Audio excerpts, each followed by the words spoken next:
All right, thanks for coming back. This is part two.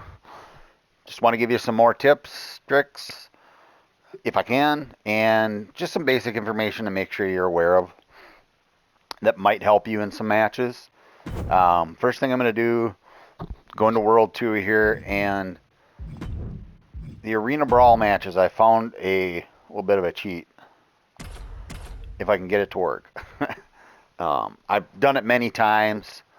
This particular match, which initially would be tough and should take a while, against Woods, I finished in 1 minute 40 seconds. That was the fastest. And it looks like a I'll brawl show you has how. started up in the WWE archives. Well, these superstars Hopefully may I be can looking pull to it create off. a little history themselves. I always come up here first. This is where you want to be anyway, but the sledgehammer's up here, so... Oh, come on, what was that? Lights out. Teetering up high, a long way down from there. But these superstars are not thinking about that right now, just thinking about getting their hands on each other. Face buster, such a dangerous place to be fighting. Oh yeah, man, I can't see this ending well. Right. Hoisted up high. We want to get him over here. Not from up there.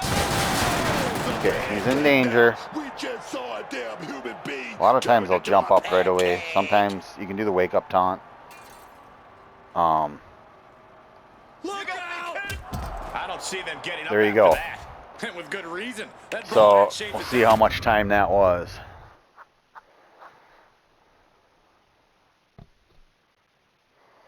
So that was 59 seconds that I beat him. That is a quick way to beat him. Also, like I said, I didn't know this when I did the Drew and Sheamus match. I lucked out. I beat it the first time. I was beating on Sheamus a lot, and Drew would climb up and he'd go back down. I stayed up right where I was here. I was up on the top, grabbed the sledgehammer right away and was beating on him. Built up my finisher special right away and was able to get some of those off against Sheamus and eliminated him first. But if you can pull off this technique against those guys, if you can toss, let's say you toss Drew off on the other side, you just have Sheamus up there. If you can get Sheamus tossed off, or whoever you're one-on-one with up there, and jump down and knock him out, you instantly are down to a one-on-one match. So if you're having trouble with that match, that's a technique you can try. Hopefully it works for you. I've done it several times. It doesn't always work. It does seem to work better when they jump up versus doing a wake-up taunt. So, but I've done it with a wake-up taunt too. So it's kind of a crapshoot. You got to get in the right angle so that they go through all the tables. If you're not centered, I guess it would be the best way to say it, and they don't go through all of them, they might not be in danger. So, because I've thrown them through them, and it doesn't say danger. So, keep that in mind. You got to line it up right, throw them right through all the tables, and they immediately go to danger, jump off, done. So that's a quick tip for that. The handicap match with Tony D and Stacks, another annoying one. Anytime I have a no DQ match like that, tornado tag, whatever it might be, I'll go over the guardrail. When you go over the guardrail, they don't ever try to drag you and throw you back over towards the ring. If you want to grab them, you can bring them over and you can actually throw them over to the barricade back towards the ring. But they never try to do that from my experience. And you can find quite a few weapons over there. So I like going over the barricade. The weapons aren't always going to be the same. So you might just have chairs and tables. A lot of times you can find a bat, and sometimes, quite a few times, you can find a sledgehammer. Sledgehammer can be a little bit tricky sometimes because it'll be halfway under a chest. So you'll just kind of see the handle sticking out. So you got to look closely when you're back in there. But if there's a black chest, look at it and see if there's a sledgehammer sticking out of it underneath. And the other thing to keep in mind too that I I mean, it's common sense if you try it, but some people don't think to try it, and I didn't right away. Um, if you're in a match and you want, I mean, maybe you're in a triple threat and the other two are fighting each other and you go over the guardrail. If you want to grab a sledgehammer or that's over there, if there's one there, or a bat, take it back over to the guardrail. You don't want to come right up smack dab to the guardrail. You want a little bit of space there, and make sure you're targeted on someone that's on the other side of the guardrail towards the ring. It can be the ref, it can be your opponent, whatever. And hit the, on PlayStation, you hit circle to toss the weapon, to throw it. Hit that button, and it'll toss the weapon over on the other side of the barricade, and then now you can take that weapon, sledgehammer, bat, whatever, and bring it into the ring. So weapons that are over there, you can toss them over and use them in the ring. Keep that in mind. Another thing to keep in mind, in tough matches, sometimes you might get thrown out or your guy might roll out, or you might purposely roll out of the ring. And you can get to that point where you're going, oh crap, he's going to beat on me as soon as I crawl in the ring. Well, don't go into the ring. Climb up on the barricade. Because when you climb up on the barricade, every single time you do that, they immediately come out to attack you. If you're not on the barricade, if you're just outside standing or laying, they might just taunt and stand around inside the ring. Sometimes they might come after you. But if you climb on the barricade, they will always come after you every time. Go wrestle a match and climb up on the barricade a few different times when they're in the ring, and they will come after you every time. So that's a way to get them to come out of the ring to you. You can jump off then and attack them, and then you can go into the ring first, stand on the middle rope if you want, and wait for them to come back in, do some taunts, and get your stamina back up, and then jump off the middle rope and attack them from there.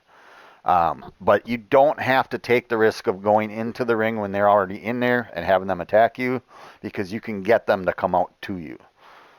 So that's a good tip. If you haven't figured that out or didn't notice that, that's actually something from last year's game.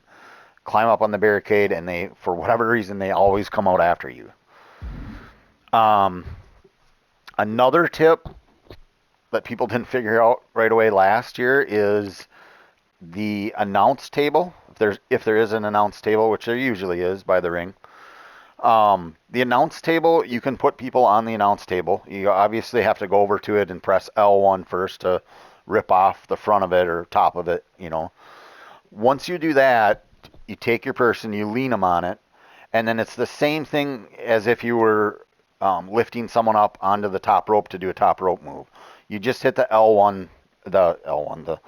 left joystick, and it'll lift them up, just like you would on top rope, like I said.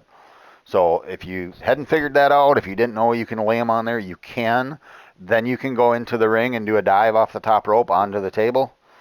Or you can hit whatever it is, R1 or whatever, and climb up on the table. If you have a finisher or signature saved, some people have specials or signatures, finishers or signatures that they can do on the table. Not everyone does, but you can climb up and see if they have it and do that on there. So that was something I didn't figure out right away last year, and we were going, well, how the heck are you putting people on the table?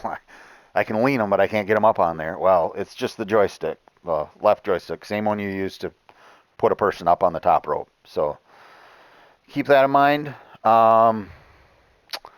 Even in Rumble matches, I've used I talked about the middle rope jump technique. I've even used that there. Get up there, I can do some taunts up there.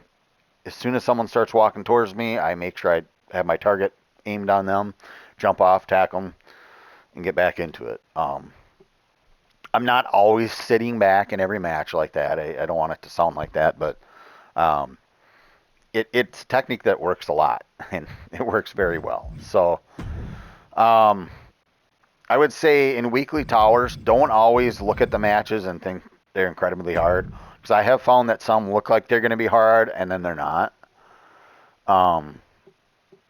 This was kind of a lame one, but it really wasn't that bad. I think it's just the first one that gets eliminated wins, if I remember that one right. So I just went over the barricade, and someone would follow me, and I'd beat the crap out of them, try to eliminate them right away. I think there was in one of these weeks, 6-man ladder. Well, that's misleading. It's not a 6-man ladder match. I mean, it is, but it's a 6-man tornado tag ladder match. Why it doesn't say that, I don't know. I was irritated when I thought it was a 6-man match. A 6-man tornado tag changes it because at least there's 3 on your team, 3 on theirs, so you have 3 different people that can climb up and win the match. So they're not. I mean, they have made some of the tower matches a little bit harder, but they're not really too bad so far if you really go into them and look at them. I think they were easier last year, and there's been so much that's been frustrating this year. I get it. I understand it, but it is the way it is. What are we going to do about it? The only thing you can do is don't spend money. Play what you are comfortable playing, but if MyFaction is just pissing you off, don't play it. I mean, it's that simple. Just opt out of it. Other matches, like I said, in that match with Io and Ashka, you're not going to kick out of submission, so try to let your partner do it. I'm not sure if there's any other tips I got for you right now. If I think of any, I can let you know, I guess. That's about it for right now. Like I said, I'm going to put out some other videos a little bit later in the week. Go over a couple of the other areas. I know there's some people that just have no interest in the island. I might just show a little bit of that. I don't think I'll even wrestle any matches or anything. I'm just going to spend a few minutes in it showing you the layout and what all it involves. MGM might be another one. My GM, sorry. So I'm just going to go through and slowly show you those. MyRise, I started MyRise. I haven't done a lot in it because, I don't know, I just feel like I can wait until the new season comes out, Ringside Pass, and just play the heck out of it and earn a lot of XP. So I'm not that worried about it as of right now. There is... here we go. So based on the stars that you earn in matches, you get different prizes. So you get CM Punk Retro just for getting up to 13 stars in your matches.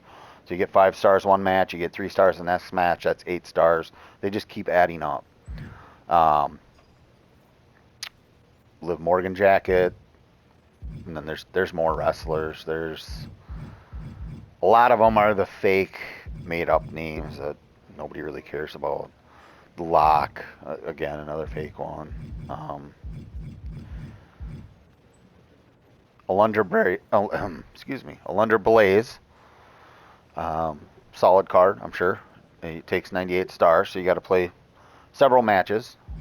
And then Papa Pump, Scott Steiner.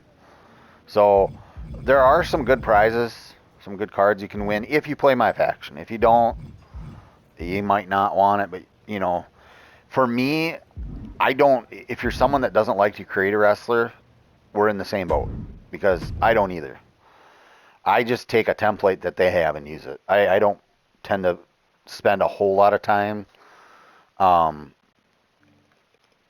doing any kind of creating. I'll download other people's creations, but I just don't do a lot of creating on my own. So that's where I'm at. If you're the same way, you can still go and play those modes and just use templates. So that's my advice to you. That's all I've got right now. Put out some other videos, but hopefully you enjoy these. Give me a thumbs up if you can. Subscribe if you want to. And I'll keep trying this out, see how it works. Thanks again for listening. I appreciate it. You guys have a great night or day whenever you're listening.